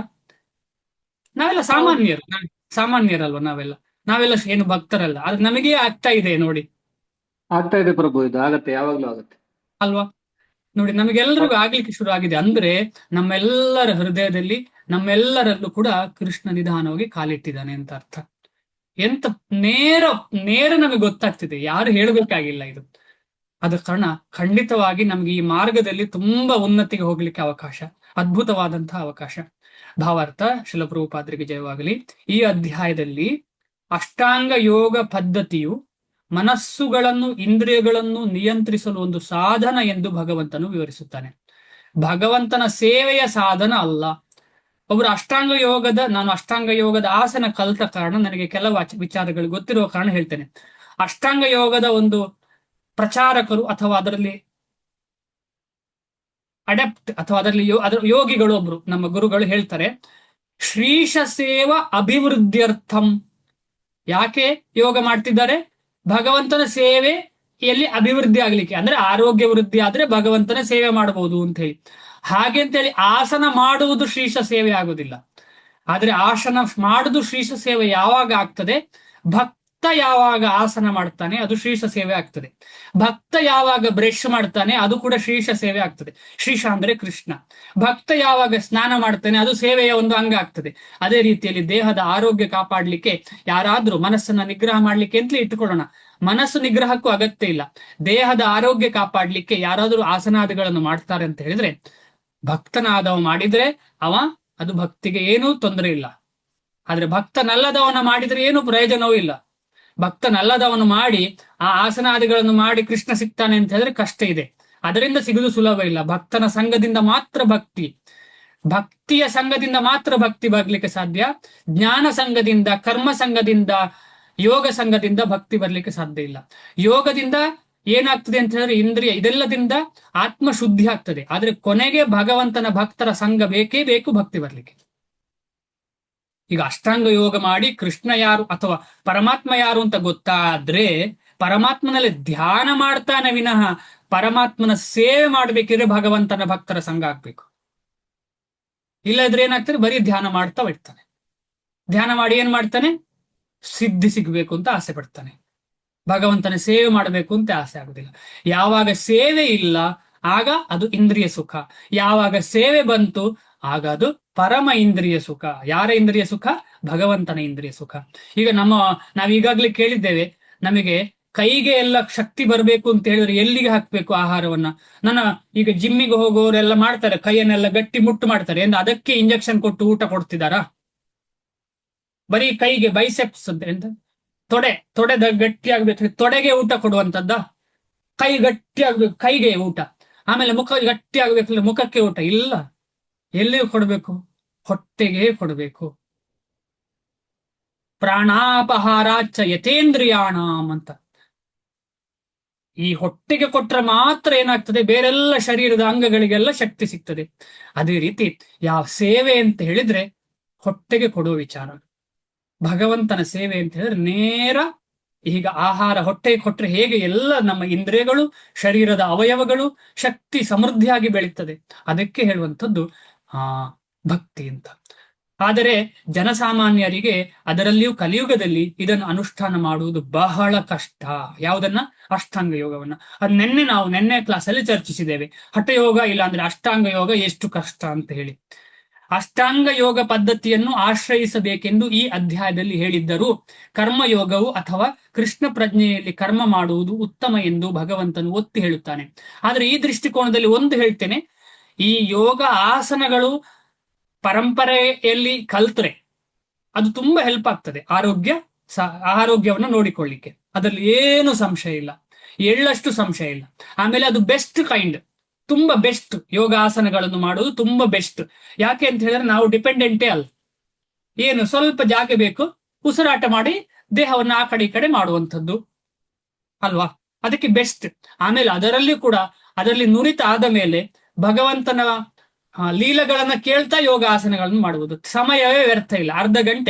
ಭಕ್ತರಿಗೆ ಅರ್ಧ ಗಂಟೆ ಮಾಡಿದ್ರು ಸಾಕು. ಅರ್ಧ ಗಂಟೆ ಯೋಗಾಸನಗಳು ಮಾಡಿದ್ರೆ ಶರೀರ ಸ್ವಲ್ಪ ಹುರುಪಾಗಿ ಇನ್ನು ಜಾಸ್ತಿ ಜಾಸ್ತಿ ಸೇವೆ ಮಾಡ್ಲಿಕ್ಕೆ ಹೆಲ್ಪ್ ಮಾಡುವಂಥದ್ದು ಅದು. ಯಾಕೆಂತ ಹೇಳಿದ್ರೆ ಇದು ಕೂಡ ಒಂದು ವಿಧಿಯೇ, ಅದೇನು ವಿಧಿ ಅಲ್ಲ, ಅದು ಅದು ಏನ್ ಹೇಳ್ಬೋದು, ವಿಕರ್ಮ ಅಥವಾ ಅಕರ್ಮ ಅಲ್ಲ, ಇದು ಕರ್ಮದಲ್ಲೇ ಬರುತ್ತೆ. ಆದ ಕಾರಣ ಅದೇನು ತಪ್ಪಿಲ್ಲ ಮಾಡುದ್ರಲ್ಲಿ ಆಸನಾದಿಗಳು. ಆದ್ರೆ ಅದರಿಂದ ಭಗವಂತನ ಸಾಕ್ಷಾತ್ಕಾರ ಆಗ್ತದೆ ಅಂತ ಹೇಳಿದ್ರೆ ಮೂಢತನ. ಭಗವಂತನ ಭಕ್ತರ ಪುಸ್ತಕಗಳನ್ನ ಓದ್ಲಿಲ್ಲ ಅಂದ್ರೆ, ಆಜ್ಞಾನ ಬೆಳೆಸ್ಲಿಲ್ಲ, ಭಕ್ತಿ ಜ್ಞಾನ ಬೆಳೆಸ್ಲಿಲ್ಲ ಅಂದ್ರೆ ಕೃಷ್ಣನ ಬಗ್ಗೆ ಜ್ಞಾನ ಸಿಗುವುದು ಸಾಧ್ಯವೇ ಇಲ್ಲ. ಅಷ್ಟಾಂಗ ಯೋಗ ಪದ್ಧತಿಯನ್ನು ಆಶ್ರಯಿಸಬೇಕೆಂದು ಈ ಅಧ್ಯಾಯದಲ್ಲಿ ಹೇಳಿದ್ದರೂ ಕರ್ಮಯೋಗವು ಅಥವಾ ಕೃಷ್ಣ ಪ್ರಜ್ಞೆಯಲ್ಲಿ ಕರ್ಮ ಮಾಡುವುದು ಉತ್ತಮ ಎಂದು ಭಗವಂತನು ಒತ್ತಿ ಹೇಳುತ್ತಾನೆ. ಈ ಶ್ಲೋಕದಲ್ಲೇ ಒತ್ತಿ ಹೇಳಿದ್ದಾನೆ ಕರ್ಮ ಮಾಡಬೇಕು ಅಂತ ಹೇಳಿ. ಈ ಜಗತ್ತಿನಲ್ಲಿ ಪ್ರತಿಯೊಬ್ಬನು ತನ್ನ ಸಂಸಾರ, ಅದರ ಸಾಮಾನು ಸರಂಜಾಮು ಇವನ್ನು ಪೋಷಿಸಿಕೊಂಡು ಬರಲು ಕೆಲಸ ಮಾಡುತ್ತಾನೆ. ಕೇಂದ್ರೀಕೃತವಾದ ಅಥವಾ ವಿಸ್ತೃತವಾದ ಸ್ವಾರ್ಥ ಮತ್ತು ವೈಯಕ್ತಿಕ ಭೋಗ ಇಲ್ಲದೆ ಯಾರೂ ಕೆಲಸ ಮಾಡುವುದಿಲ್ಲ. ಕೇಂದ್ರೀಕೃತ ಅಂದ್ರೆ ನಾನು, ನನ್ನದು ಅಥವಾ ನನ್ನ ಮನೆಯವರು. ವಿಸ್ತೃತ ಅಂತ ಹೇಳಿದ್ರೆ ನಮ್ಮ ಫ್ಯಾಮಿಲಿ, ಎಕ್ಸ್ಟೆಂಡೆಡ್ ಫ್ಯಾಮಿಲಿ, ಕಂಟ್ರಿ ಎಲ್ಲ. ಫಲಾಪೇಕ್ಷೆಯಿಂದ ಕರ್ಮ ಮಾಡದೆ ಕೇವಲ ಕೃಷ್ಣ ಪ್ರಜ್ಞೆಯಿಂದ ಕರ್ಮ ನಿರತನಾಗುವುದೇ ಪರಿಪೂರ್ಣತೆಯ ಅಳತೆಗೋಲು. ನಮ್ಮ ಜೀವನದ ಪರಿಪೂರ್ಣತೆಯ ಅಳತೆ ನಾವೆಷ್ಟು ಇಂಪ್ರೂವ್ ಆಗ್ತಿದ್ದೇವೆ ಅಂತ ಹೇಳಿದ್ರೆ ಎಷ್ಟು ನಾವು ಫಲ ಅಪೇಕ್ಷೆ ಇಲ್ಲದೆ ಕೃಷ್ಣ ಪ್ರಜ್ಞೆಯಿಂದ ಕೆಲಸ ಮಾಡ್ತೇವೆ ಅಂತ ಹೇಳುವಂತ. ಎಲ್ಲರೂ ಸಹಜ ಸ್ಥಿತಿಯಲ್ಲಿ ಪರಮ ಪ್ರಭುವಿನ ವಿಭಿನ್ನ ಅಂಶಗಳು. ವಿಭಿನ್ನ ಅಂಶ ಏನು ಅಂತ ಹೇಳಿ ನಿನ್ನೆ ನಾವು ಡಿಸ್ಕಷನ್ ಮಾಡಿದ್ದೇವೆ. ಯಾಕಂತೇಳಿ ನಾವು ಸ್ಪೆಷಲ್, ನಾವು ಜಡ ಅಲ್ಲ, ನಾವು ಸ್ಪೆಷಲ್. ಆದುದರಿಂದ ಕೃಷ್ಣ ಪ್ರಜ್ಞೆಯಲ್ಲಿ ಕರ್ಮ ಮಾಡುವುದು ಪ್ರತಿಯೊಬ್ಬ ಜೀವಿಯ ಕರ್ತವ್ಯ. ಪ್ರತಿಯೊಬ್ಬ ಜೀವಿಯ ಕರ್ತವ್ಯ. ಆ ನಿಟ್ಟಿನಲ್ಲಿ ನಾವೆಲ್ಲರೂ ಕೃಷ್ಣ ಪ್ರಜ್ಞೆಯಲ್ಲಿ ಕೆಲಸ ಮಾಡ್ಲಿಕ್ಕೆ ಪ್ರಯತ್ನ ಪಡುವವರು. ಇನ್ನೊಂದು ಜೀವಿ ಅದನ್ನು ಮಾಡ್ಲಿಲ್ಲ ಅಂತ ಹೇಳಿದ್ರೆ ಅವರನ್ನ ಈ ಕಡೆಗೆ ಕರ್ಕೊಂಡು ಬರ್ಲಿಕ್ಕೆ ನಮಗೆ ಏನಾದ್ರೂ ಅವಕಾಶ ಇದೆ ಅಂತ ಹೇಳಿದ್ರೆ ಅದು ಮಹಾಭಾಗ್ಯ. ಯಾಕೆಂದರೆ ನಿಜವಾದ ಕರ್ತವ್ಯ ಮಾಡುವವನಿಗೆ ನೀನು ಮಾಡ್ತಿಲ್ಲ ಅಂತ ಹೇಳಿ ಅವನನ್ನ ವಾಪಸ್ ಕೃಷ್ಣನ ಕಡೆಗೆ ಕರ್ಕೊಂಡು ಬರುದಂದ್ರೆ ಭಗವಂತನ ಕೃಪೆ ನಮ್ಮಲ್ಲಿ, ಅದು ಅದ್ಭುತ ಅಂತ ಅರ್ಥ. ನಮಗೆಲ್ಲ ಭಾಗ್ಯ. ದೇಹದ ಭಾಗಗಳು ಇಡೀ ದೇಹದ ತೃಪ್ತಿಗಾಗಿ ಕೆಲಸ ಮಾಡುತ್ತದೆ. ದೇಹದ ಅಂಗಾಂಗಗಳು ಸ್ವಂತ ತೃಪ್ತಿಗಾಗಿ ಕೆಲಸ ಮಾಡುವುದಿಲ್ಲ, ಇಡೀ ದೇಹದ ತೃಪ್ತಿಗಾಗಿ ಕೆಲಸ ಮಾಡುತ್ತದೆ. ಒಂದೇ ಕೈ ಅಂತ ಹೇಳಿದ್ರೆ ಬರೀ ಕೈಗೆ ಮಾತ್ರ ಸುಖ ಕೊಡ್ಲಿಕ್ಕಲ್ಲ, ಇಡೀ ದೇಹಕ್ಕೆ ಸುಖ ಕೊಡ್ತದೆ ಕೈ. ಹಾಗೆಯೇ ವೈಯಕ್ತಿಕ ತೃಪ್ತಿಗಾಗಿ ಅಲ್ಲದೆ ಪರಮ ಪುರುಷನಿಗಾಗಿ ದುಡಿಯುವ ಜೀವಿಯೇ ಪರಿಪೂರ್ಣ ಸನ್ಯಾಸಿ, ಪರಿಪೂರ್ಣ ಯೋಗಿ. ಯಾರು ಕೃಷ್ಣ ಪ್ರಜ್ಞೆಯಲ್ಲಿ ಕೃಷ್ಣನಿಗೋಸ್ಕರ ಕೆಲಸ ಮಾಡ್ತಿದ್ದಾನೆ ಅವನೇ ಪರಿಪೂರ್ಣವಾದಂತ ಯೋಗಿ. ಇದು ಈ ಅಧ್ಯಾಯದಲ್ಲಿ ಕೊನೆಯಲ್ಲಿ ಹೇಳ್ತಾರೆ, ಯೋಗಿನಾಮಪಿ ಸರ್ವೇಶಾಂ ಮದ್ಗತೇರಂತರಾತ್ಮನಃ. ಯಾರು ನನ್ನ ಕಡೆ ಬರ್ತಾನೆ, ನನ್ನ ಕಡೆ ಬರ್ಲಿಕ್ಕೆ ಯಾರಿಗೆಲ್ಲ ಸಹಾಯ ಮಾಡ್ತಾನೆ, ನನ್ನ ಕಡೆ ಬರ್ಲಿ ಅಂತ ಹೇಳಿ ಯಾರಿಗೆಲ್ಲ ಹೇಳ್ತಾನೆ, ಅವನು ನಿಜವಾದ ಯೋಗಿ. ಕೆಲವೊಮ್ಮೆ ಸನ್ಯಾಸಿಗಳು ತಾವು ಎಲ್ಲ ಐಹಿಕ ಕರ್ತವ್ಯಗಳಿಂದಲೂ ಬಿಡುಗಡೆಯಾಗಿದ್ದೇವೆ ಎಂದು ಕೃತಕವಾಗಿ ಭಾವಿಸುತ್ತಾರೆ. ಅಗ್ನಿಹೋತ್ರವನ್ನು ಬಿಟ್ಟು ಬಿಡುತ್ತಾರೆ. ಯಾಕಂತ ಹೇಳಿದ್ರೆ ಗೃಹಸ್ಥರು ಮಾಡುವಂಥದ್ದು ಅಗ್ನಿಹೋತ್ರ, ಈ ರೀತಿಯ ಕಾರ್ಯ ಚಟುವಟಿಕೆಗಳು. ಆದ್ರೆ ಸನ್ಯಾಸಿ ಇದನ್ನೆಲ್ಲ ಬಿಡುತ್ತಾನೆ. ಆದರೆ ವಾಸ್ತವವಾಗಿ ಅವರು ಸ್ವಾರ್ಥಿಗಳು. ಏಕೆಂದರೆ ಅವರ ಗುರಿಯು ನಿರಾಕಾರ ಬ್ರಹ್ಮನೊಂದಿಗೆ ಒಂದಾಗುವುದು. ಇದನ್ನ ಈಗಾಗಲೇ ಡಿಸ್ಕಷನ್ ಮಾಡಿದ್ದೇವೆ ನಾವು. ಇಂತಹ ಬಯಕೆಯು ಯಾವುದೇ ಐಹಿಕ ಬಯಕೆಗಿಂತ ಹಿರಿಯದು. ಆದರೂ ಇದರಲ್ಲಿ ಸ್ವಾರ್ಥವಿಲ್ಲದೆ ಇಲ್ಲ. ನಮ್ಮ ವಾಸ್ತವಿಕವಾದಂತಹ ಐಹಿಕವಾದಂತಹ ಬಯಕೆಗಿಂತ ದೊಡ್ಡದೇ ಅದು. ಆದ್ರೆ ಅದರಲ್ಲೂ ಕೂಡ ಸ್ವಾರ್ಥ ಅಡಗಿದೆ, ಇಂದ್ರಿಯ ತೃಪ್ತಿ ಇದು ಅಡಗಿದೆ. ಇದೇ ರೀತಿಯಲ್ಲಿ ಎಲ್ಲ ಐಹಿಕ ಕಾರ್ಯಗಳನ್ನು ನಿಲ್ಲಿಸಿ ಕಣ್ಣುಗಳನ್ನು ಅರೆತೆರೆದು ಯೋಗಾಭ್ಯಾಸ ಮಾಡುವ ಹಠಯೋಗಿಯು ವ್ಯಕ್ತಿಗತವಾಗಿ ತೃಪ್ತಿಯನ್ನು ಬಯಸುತ್ತಾನೆ. ಆದರೆ ಕೃಷ್ಣ ಪ್ರಜ್ಞೆಯಲ್ಲಿ ಕರ್ಮ ಮಾಡುವವನು ಸ್ವಾರ್ಥವಿಲ್ಲದೆ ಪರಮ ಪುರುಷನ ತೃಪ್ತಿಗಾಗಿ ಕೆಲಸ ಮಾಡುತ್ತಾನೆ. ಕೃಷ್ಣ ಪ್ರಜ್ಞೆಯ ಮನುಷ್ಯನಿಗೆ ತನ್ನ ತೃಪ್ತಿಯ ಬಯಕೆಯೇ ಇಲ್ಲ. ಕೃಷ್ಣ ಪ್ರಜ್ಞೆಯ ಮನುಷ್ಯನಿಗೆ ತನ್ನ ತೃಪ್ತಿಯ ಬಯಕೆಯೇ ಇಲ್ಲ. ಏಕಾಲ ಈಶ್ವರ ಕೃಷ್ಣ ಆರಸಭ ಭೃತ್ಯ. ಒಬ್ಬನೇ ಕೃಷ್ಣ. ಅವನು ಯಾರು? ಅವನು ರಾಜಾಧಿರಾಜ. ಅವನನ್ನು ತೃಪ್ತಿ ಮಾಡೋದು ಎಲ್ಲರ ಕರ್ತವ್ಯ. ಬೇರೆಲ್ಲರಿಗೆ ತೃಪ್ತಿ ಸಿಗುದು ಯಾವಾಗ? ಅವನಿಗೆ ತೃಪ್ತಿ ಸಿಕ್ಕಿದ್ರೆ ಮಾತ್ರ. ಆದ ಕಾರಣ ನಮಗೆ ಯಾವತ್ತೂ ತೃಪ್ತಿ ಇಲ್ಲ ಅಂತ ಹೇಳಿದ್ರೆ ಅರ್ಥ ಅವನಿಗೆ ನಾವು ತೃಪ್ತಿ ಮಾಡ್ತಿಲ್ಲ. ಈಗ ಒಂದು ದಿವಸ ಖುಷಿ ಇರ್ತದೆ, ಇನ್ನೊಂದು ದಿವಸ ದುಃಖ ಪಡ್ತೇವೆ. ಯಾಕೆ? ಕೃಷ್ಣನ ಸೇವೆ ನಡೀತಾ ಇಲ್ಲ, ಕೃಷ್ಣನಿಗೆ ತೃಪ್ತಿ ಆಗ್ತಿಲ್ಲ. ಯಶಸ್ಸನ್ನು ತೀರ್ಮಾನಿಸಲು ಅವನ ಒರೆಗಲ್ಲು ಕೃಷ್ಣನ ತೃಪ್ತಿ. ನಾವು ನಿಜವಾಗಿ ಯಶಸ್ಸಿನ ಕಡೆಗೆ ಹೋಗ್ತಿದ್ದೇವಾ ಅಂತ ಹೇಳಿ ಅದಕ್ಕೆ ಕರೆಕ್ಟ್ ಆಗಿ ಮಾಪನ ಯಾವುದು ಅಂತ ಹೇಳಿದ್ರೆ ಕೃಷ್ಣನ ತೃಪ್ತಿ. ಅದು ಹೇಗೆ ಗೊತ್ತಾಗ್ತದೆ ಅಂತಂದ್ರೆ ಗುರುವಿನ ತೃಪ್ತಿ. ಹೇಗೆ ಗೊತ್ತಾಗ್ತದೆ ಅಂದ್ರೆ ವೈಷ್ಣವನ ತೃಪ್ತಿ. ಈ ರೀತಿಯಲ್ಲಿ ಆತನು ಪರಿಪೂರ್ಣ ಸನ್ಯಾಸಿ ಅಥವಾ ಪರಿಪೂರ್ಣ ಯೋಗಿ. ನಾವು ನೆರೆದಿರುವ ಎಲ್ಲರೂ ಕೂಡ ಈ ನಿಟ್ಟಿನಲ್ಲಿದ್ದೇವೆ, ಪರಿಪೂರ್ಣ ಯೋಗಿ ಮತ್ತು ಸನ್ಯಾಸಿ ಆಗುವ ಮಾರ್ಗದಲ್ಲಿದ್ದೇವೆ. ನಾವು ಒಂದೊಂದು ಹಂತದಲ್ಲಿರ್ಬೋದು, ಆದ್ರೆ ಒಂದೇ ಶಾಲೆಯಲ್ಲಿ ಜೊತೆಯಲ್ಲಿದ್ದೇವೆ. ಕೆಲವರಿಗೆ ಸ್ವಲ್ಪ ಮಾರ್ಕ್ ಜಾಸ್ತಿ ಕಮ್ಮಿ ಇರಬಹುದು, ಅದು ಸಮಯ ಸಂದರ್ಭ. ಆದರೆ ನಾವೆಲ್ಲರೂ ಈ ಭೌತಿಕವಾದ ಶಾಲೆಯಲ್ಲಿಲ್ಲ, ಆಧ್ಯಾತ್ಮಿಕವಾದ ಶಾಲೆ. ನಮಗೆಲ್ಲರಿಗೂ ಸಮಾನವಾದ ಕೃಷ್ಣ ಪ್ರಜ್ಞೆ ಸಿಗ್ತದೆ, ಕೃಷ್ಣನ ಸೇವೆ ಸಿಗ್ತದೆ. ಅತ್ಯುನ್ನತ ಪರಿಪೂರ್ಣ ಸನ್ಯಾಸಿಗಳಾದ ಚೈತನ್ಯ ಮಹಾಪ್ರಭುಗಳು ಈ ರೀತಿಯಲ್ಲಿ ಪ್ರಾರ್ಥನೆ ಮಾಡುತ್ತಾರೆ. ನ ಧನಂ ನ ಜನಂ ನ ಸುಂದರೀಂ ಕವಿತಾಂ ವಾ ಜಗದೀಶ ಕಾಮಯೇ ಮಮ ಜನ್ಮನಿ ಜನ್ಮನೀಶ್ವರೇ ಭವತಾದ್ ಭಕ್ತಿ ಅಹೈತುಕಿ ತ್ವಯಿ. ಇದರ ಬಗ್ಗೆ ನಾವು ಕಳೆದ ವಾರ ಡಿಸ್ಕಷನ್ ಮಾಡಿದ್ದೇವೆ, ಆದ ಕಾರಣ ಹೆಚ್ಚು ಸಮಯ ತಗೊಳ್ದಿಲ್ಲ. ಯಾರಾದ್ರೂ ಅಟೆಂಡ್ ಆಗಿಲ್ಲ ಅಂದ್ರೆ ಆ ಕ್ಲಾಸನ್ನ ಕೇಳಿ ದಯವಿಟ್ಟು. ಸರ್ವಶಕ್ತನಾದ ಭಗವಂತನೇ, ನನಗೆ ಧನ ಸಂಚಯದ ಆಸೆ ಇಲ್ಲ, ಅಥವಾ ಸುಂದರಿಯರೊಡನೆ ಸುಖಿಸುವ ಆಸೆ ಇಲ್ಲ. ನನಗೆ ಬಹುಮಂದಿ ಅನುಯಾಯಿಗಳು ಬೇಡ. ಜನ್ಮ ಜನ್ಮಾಂತರಗಳಲ್ಲಿಯೂ ನನ್ನ ಜೀವನದಲ್ಲಿ ನಿನ್ನ ಭಕ್ತಿ ಸೇವೆಯ ಕಾರಣರಹಿತ ಕೃಪೆಯೊಂದೇ ನನಗೆ ಬೇಕಾದದ್ದು. ಅಹೈತುಕಿ ಭಕ್ತಿ. ಎಂತ ವಿಚಾರ! ಅಹೈತುಕಿ ಭಕ್ತಿಯನ್ನ ಕೇಳ್ತಿದ್ದಾರೆ. ಇದರ ಬಗ್ಗೆ ನ ಧನಂ ಅಂದ್ರೆ ಏನು, ಜನಂ ಅಂದ್ರೆ ಏನು, ಸುಂದರೀಂ ಅಂದ್ರೆ ಏನು ಅಂತ ಹೇಳಿ ನಾವು ಕಳೆದ ಸಲ ಲಾಸ್ಟ್ ಶುಕ್ರವಾರ ಡಿಸ್ಕಷನ್ ಮಾಡಿದ್ದೇವೆ. ಆದ ಕಾರಣ ಇದರ ಬಗ್ಗೆ ಅಹೈತುಕಿ ಅಂತ ಹೇಳುವ ವಿಚಾರವನ್ನ ಇನ್ನೂ ಅಲ್ಲಿ ಚರ್ಚೆ ಮಾಡಿದ್ದೇವೆ. ಸವೈ ಪುಂಸೋ ಪರೋ ಧರ್ಮೋ ಯಥೋ ಭಕ್ತಿರ್ ಅಧೋಕ್ಷಜೆ ಅಹೈತುಕಿ ಅಪ್ರತಿಹತ ಯಯಾತ್ಮ ಸುಪ್ರಸೀದತಿ. ಪ್ರತಿಯೊಂದು ಆತ್ಮಕ್ಕೆ ಸುಖ ಯಾವಾಗ ಸಿಗ್ತದೆ ಅಂತ ಹೇಳಿದ್ರೆ, ಯಾರು ಪ್ರತಿಯೊಬ್ಬರೂ ಅಹೈತುಕಿಯಾದಂತಹ ಭಕ್ತಿ, ಯಾವುದೇ ಹೇತು ಇಲ್ಲದೆ ಸಿಗುವಂತ ಭಕ್ತಿ. ಈಗ ನಮಗೆಲ್ಲ ಯಾವುದೇ ಹೇತು ಇಲ್ಲದೆ ಸಿಕ್ಕಿದ ಭಕ್ತಿ, ಯಾವುದೇ ಕಾರಣ ಇಲ್ಲ ನಮಗೆ ಭಕ್ತಿ ಸಿಗ್ಲಿಕ್ಕೆ. ಯಾವ್ದಾದ್ರು ಕಾರಣ ಇದೆ? ಯಾವ್ದಾದ್ರು ಒಳ್ಳೆತನ ಇದೆಯಾ ನಮ್ಮ ಹತ್ರ? ನಮಗೆ ಕೃಷ್ಣನ ಭಕ್ತಿ ಸಿಗುವ ಯಾರಾದ್ರೂ ಹೇಳ್ತೀರಾ ನಮಗೆ ಒಳ್ಳೆತನ ಇದೆ ಅಂತ ಹೇಳಿ? ಸಾಧ್ಯ ಇದೆ? ನಾವು ಶುದ್ಧರಾಗಿದ್ದೇವಾ? ಇಲ್ಲ. ಆದ್ರೂ ನಮಗೆ ಈ ಕೃಷ್ಣ ಭಕ್ತಿ ಮಾಡುವ ಅವಕಾಶ ಸಿಕ್ಕಿದೆ. ಒಂದು ಸಲ ಅವ್ರ ಹೆಸರು ಮರ್ತೋಯ್ತು ನನಗೆ. ನಿಮ್ಗೆ ಯಾರಿಗಾದ್ರೂ ಗೊತ್ತಾ? ಅವರು ಪಾಕಿಸ್ತಾನದಲ್ಲಿ ಪ್ರೀಚ್ ಮಾಡ್ತಾರೆ. ಸ್ವಲ್ಪ ಶರೀರದಲ್ಲಿ ದಪ್ಪ ಇದ್ದಾರೆ, ಹೇಳಬಾರ್ದು ಹಾಗೆ, ಆದ್ರೆ ಬಾಹ್ಯ ಶರೀರದಲ್ಲಿ ದಪ್ಪ ಇದ್ದಾರೆ. ಅವರು ಗೃಹಸ್ಥರು, ಪಾಕಿಸ್ತಾನದಲ್ಲಿ ಪ್ರೀಚ್ ಮಾಡ್ತಾರೆ, ಹಿಂದಿಯಲ್ಲಿ ಪ್ರೀಚ್ ಮಾಡ್ತಾರೆ ಅವರು. ಅವ್ರ ಹೆಸರು ನನಗೆ ನೆನಪಿಲ್ಲ, ಕ್ಷಮಿಸಿ. ಏನೇ ಇರ್ಲಿ, ಅವರೊಂದು ಸಲ ಹೇಳಿದ್ರು ನನಗೆ. ಅದೊಂದು ಸಂಕೋಚ ನಮಗೆಲ್ಲ ಆಗಬಹುದು, ಆದ್ರೂ ಕೂಡ ನೋಡಿ ನಾವು ಎಷ್ಟು ಗಲೀಜು ಅಂತ ಹೇಳಿದ್ರೆ ಎಡಕೈ ಏನಕ್ಕೆಲ್ಲ ಉಪಯೋಗಿಸ್ತೇವೆ ನಾವು, ಅಲ್ವಾ? ಆದ್ರೂ ಕೂಡ ನಮ್ಗೆ ಭಗವಂತನ ಸೇವೆ ಮಾಡ್ಲಿಕ್ಕೆ ಅವಕಾಶ ಇದೆ, ಅಲ್ವಾ? ನೋಡುವ ನಾಡಿನ ಎಷ್ಟು ಚಿಂತನೆ ಮಾಡೋಣ. ಎಷ್ಟು ಗಲೀಜಿದೆ ನಮ್ಮ ಮನಸ್ಸು, ಶರೀರ. ಬಾಹ್ಯವೇ ನೋಡಿದ್ರೆ ಗಲೀಜು, ಇನ್ನು ಬಾಹ್ಯಕ್ಕಿಂತ ಗಲೀಜು ಒಳಗಿದೆ. ಆದ ಕಾರಣ ನಮಗೆ ಏನೂ ಕಾರಣ ಇಲ್ಲದೆ ಸಿಕ್ಕಿದ್ದು. ಆದ ಕಾರಣ ಇದು ಡಿಸ್ಕೌಂಟ್ ಆಗಿ ಸಿಕ್ಕಿದ್ದು ನಮಗೆ. ಡಿಸ್ಕೌಂಟ್ ಭಗವಂತ ಡಿಸ್ಕೌಂಟ್ ಮಾಡಿ, ಚೈತನ್ಯ ಮಹಾಪ್ರಭುಗಳು ಡಿಸ್ಕೌಂಟ್ ಮಾಡಿ ಭಕ್ತಿ ಮಾಡಿದ್ರೆ ಮುಂದೆ ಬರ್ತೀಯಪ್ಪ ನೀನು ಅಂತ ಹೇಳಿ ನಮ್ಗೆಲ್ಲರಿಗೂ ಕೊಟ್ಟಿದ್ದಾರೆ. ಆದ ಕಾರಣ ನಾವೆಲ್ಲರೂ ಈ ಅವಕಾಶ ಬಿಡದೆ ಅಷ್ಟಾಂಗ ಯೋಗ ಈ ಅಧ್ಯಾಯದಲ್ಲಿ ಹೇಳಿದಂತಹ ಒಂದು ಒಳಗಿರುವಂತಹ ಸಾರವನ್ನ ತಗೊಂಡು ಭಕ್ತಿ ಮಾಡಬೇಕು. ಆ ಸಾರವನ್ನ ಶ್ರೀಲ ಪ್ರಭುಪಾದರು ಇಲ್ಲಿ ಕೊಟ್ಟಿದ್ದಾರೆ. ಅಷ್ಟಾಂಗ ಯೋಗದಲ್ಲಿ ಸಾರವನ್ನ ಕೊಟ್ಟಿದ್ದಾರೆ, ಪ್ರತಿಯೊಂದು ಅಧ್ಯಾಯದಲ್ಲಿ ಸಾರ ಕೊಟ್ಟಿದ್ದಾರೆ. ಆ ಸಾರವೇ ಭಕ್ತಿ ಯೋಗ, ಭಗವಂತನ ಸೇವೆ, ಸೇವಾ ಭಾವ. ಆ ಸೇವಾ ಭಾವದಿಂದ ನಾವು ಎಷ್ಟು ಮಾಡ್ತೇವೆ, ಯಾಕೆಂದ್ರೆ ಭಗವಂತ ಭಾವಗ್ರಾಹಿ. ಇಷ್ಟು ಹೇಳಿ ಇವತ್ತಿಗೆ ನಿಲ್ಸೋಣ.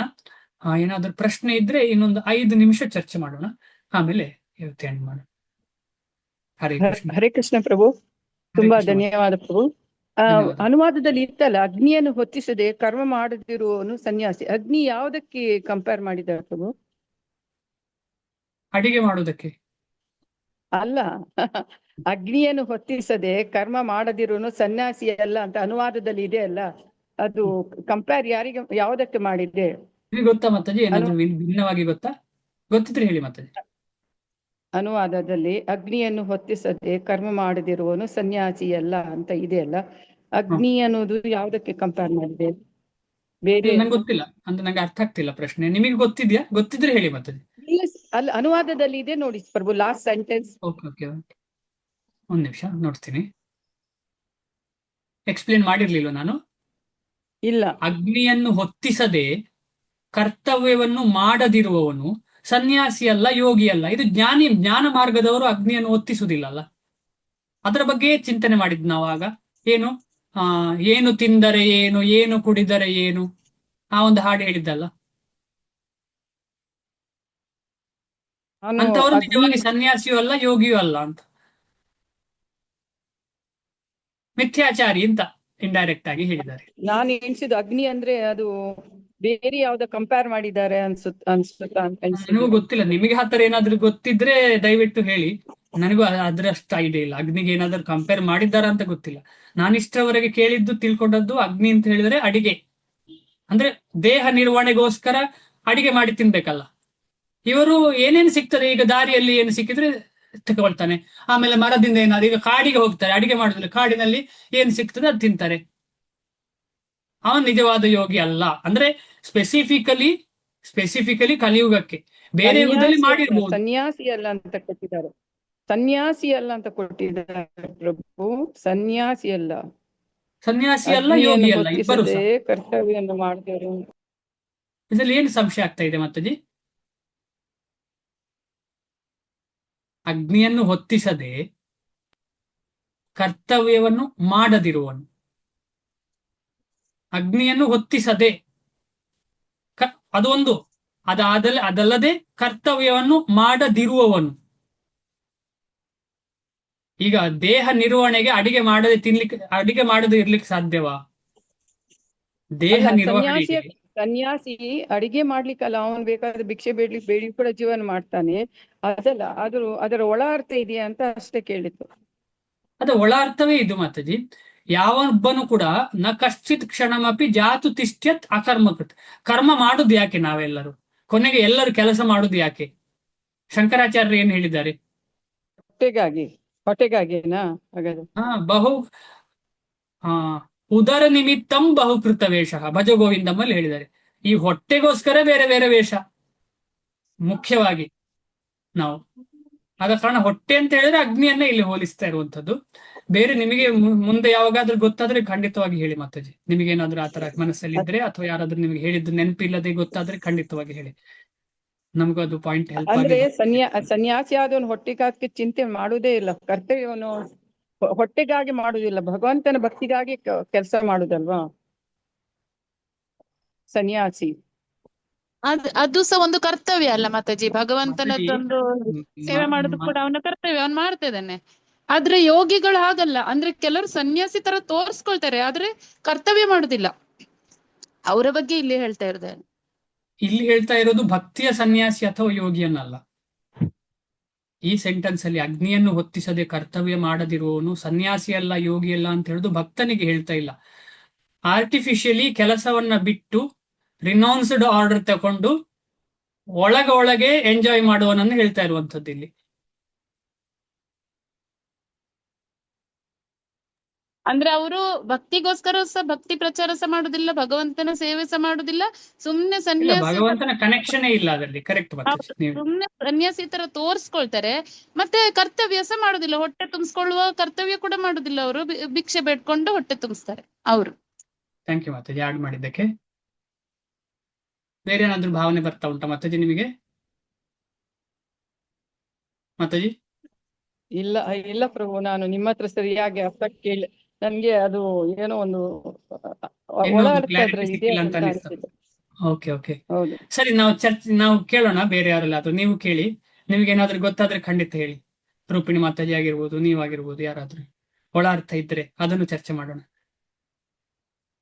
ಸರಿ, ಏನು ಪ್ರಶ್ನೆ ಇಲ್ಲ ಅಂದ್ರೆ ನಿಲ್ಸೋಣ. ಅಥವಾ ಏನಾದ್ರು ಇದರಲ್ಲಿ ಕ್ಲಾರಿಟಿ ಕಮ್ಮಿ ಆಗ್ತಾ ಇದೆಯಾ? ಡಿಸ್ಕಷನ್ ಅಲ್ಲಿ ಏನಾದ್ರು ಕ್ಲಾರಿಟಿ ಕಮ್ಮಿ ಆಗ್ತಿದ್ಯಾ ಯಾರಿಗಾದ್ರೂ? ಇಲ್ಲ ಪ್ರಭು, ಇಲ್ಲ. Okay okay.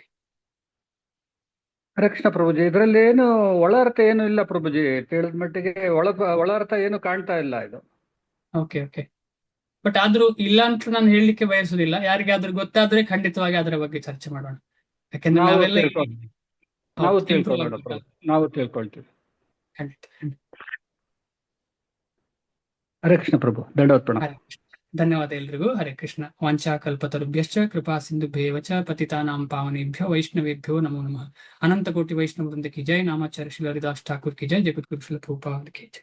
ಎಲ್ರಿಗೂ ಧನ್ಯವಾದ ಪ್ರಣಾಮಗಳು. ಹರೇ ಕೃಷ್ಣ. ಹರೇ ಕೃಷ್ಣ. ಹರೇ ಕೃಷ್ಣ. ಹರೇ ಕೃಷ್ಣ ಪ್ರಭುಜಿ, ದಂಡತ್ ಪ್ರಣಾಮ.